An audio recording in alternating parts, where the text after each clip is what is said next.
Welcome to the ugly truth, where we kick the truth and nothing else.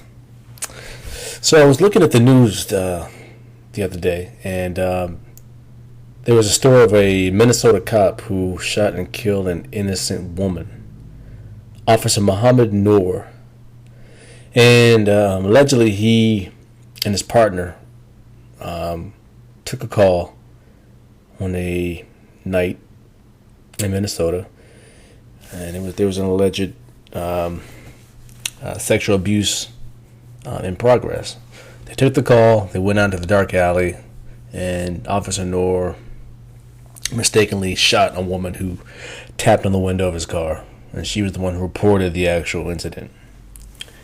And to me, this really stood out to me because I was watching this case and I was following this case from the very beginning, because this case to me was very significant. One, because it was a nationally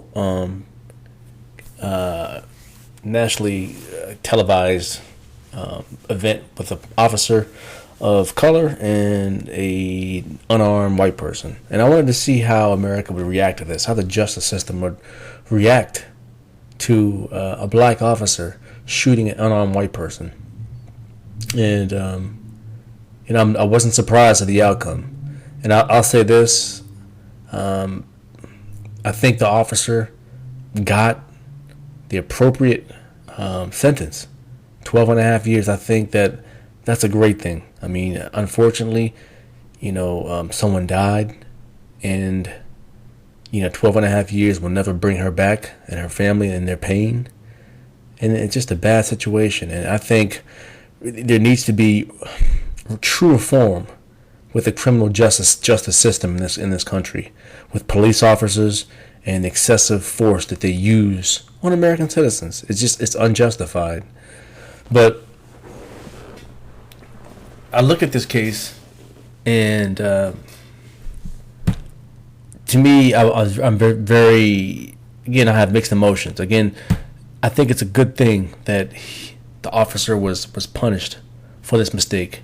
But unfortunately, on the flip side, which is also very disappointing to me, is that when we have white officers who do the same thing, and it's on camera, it's totally documented on video, these guys get off, and it just shows you the double standard that America has between blacks and whites. And it just shows you that there's a deep divide, there's a disconnect, and that black Americans are pretty much second-class citizens. I've been saying this for a long time now, and I don't care, what anyone says, or that I'm being, race baiting when playing a race card. Look, the truth hurts, and the fact of the matter is that by this case, and this officer being indicted, and this officer being hit with 2 manslaughter charges, I believe it was one in the 2nd degree and one in the 3rd degree, I believe. And, when the shoe's on the other foot, when it's a young black person, when it's a Latino, and it's a white officer, no justice is served. And you would think that the blue wall of silence would protect their own black officer, but it just shows you that the blue wall of silence, whatever you want to call it, it only is applicable to white officers, and there's white privilege that exists in America. And there's no reason why all these other young black males and females and Latinos who were unjustly killed could not have received the same justice that this woman received. Unfortunately, it's not justice for her family. It's unfortunate that she is gone. So it says that her family has received $20 million, the largest ever for a police shooting in the United States. I'll say that again, $20 million, the largest ever for a police shooting in the United States, and 12 and a half years. It's very rare that you'll see any officer, when they kill somebody, be indicted for manslaughter and serve 12 years. That's very, very rare. That's very rare. And what that shows you is that America's not playing. They're sending out a clear message to any other officers, black, Latino, anywhere in between.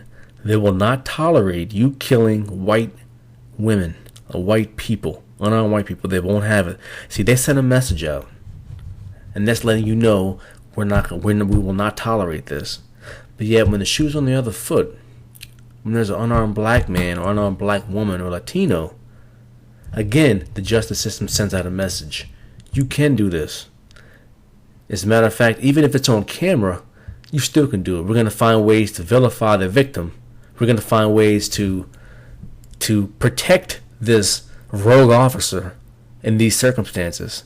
It just shows you how America really has never gotten to the bottom of these race issues and really equality amongst the races. There's really no such thing as race anyway, but equality amongst black, brown, and white people in this country.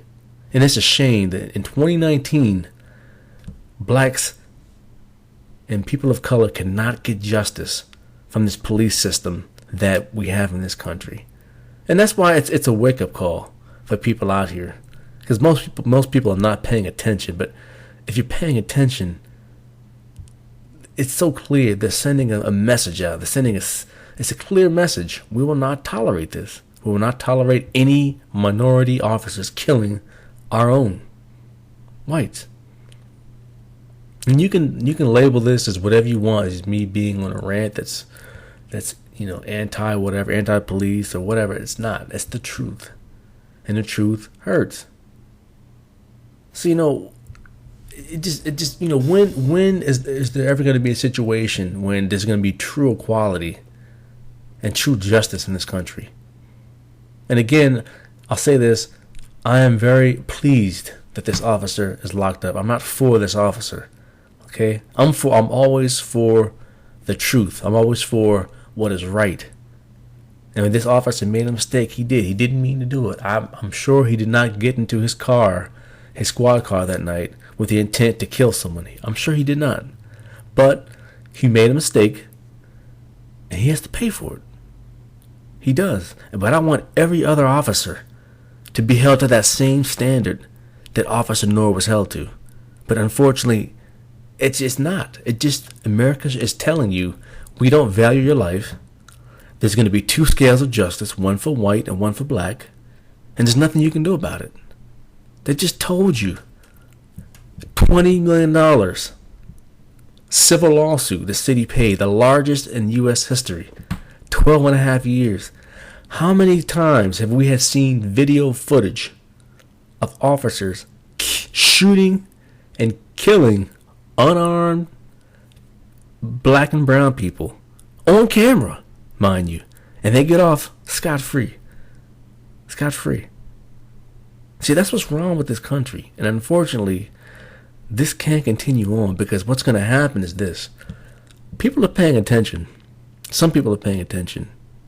And what this stuff does is you undermine the criminal justice system by doing stuff like this. What you're saying is that there's two courts of justice, one for blacks, one for whites. Okay? And then now what you do is, if you keep treating blacks as second-class citizens, you undermine the criminal justice system. What that means is that people are not going to respect it. They're not going to respect the criminal justice system. I mean, the police relations in black and brown communities it's an all-time low. I mean, let's face it, we never really trusted police because we knew there are two sides to this criminal justice system, right? So all they're doing is undermining their own legitimacy by doing stuff like this. And it's not a surprise, because this is what America does domestically and abroad. That's their policy. And I could get off topic and say a whole lot of other things, but I'm not. But I'm going to say that America has a lot of work to do. But unfortunately, I don't think that America is going to get it right.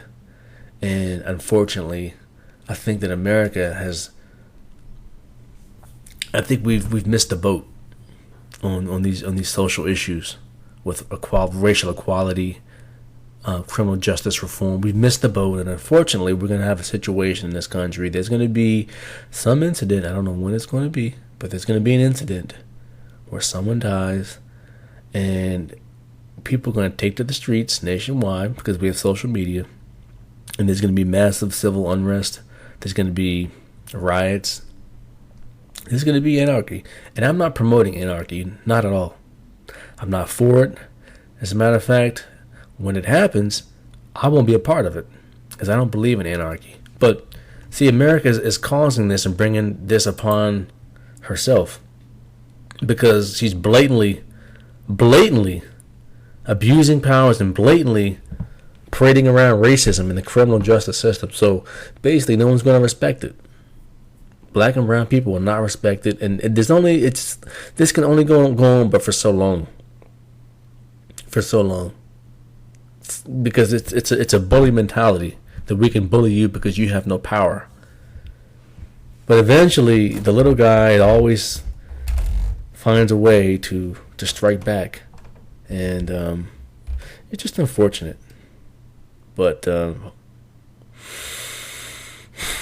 yeah, that's just the way things are right now, and hopefully, when these events take place and these civil unrest and this next wave of chaos to come, hopefully, at that point we can bring things together and have a real debate in this country and have a real meaningful discussion about race in this country and equality, and stop sweeping things underneath the rug. But again, that probably won't happen because people don't want to deal with the truth. They just don't, because the truth hurts. But anyway, that's all I have to say. Peace.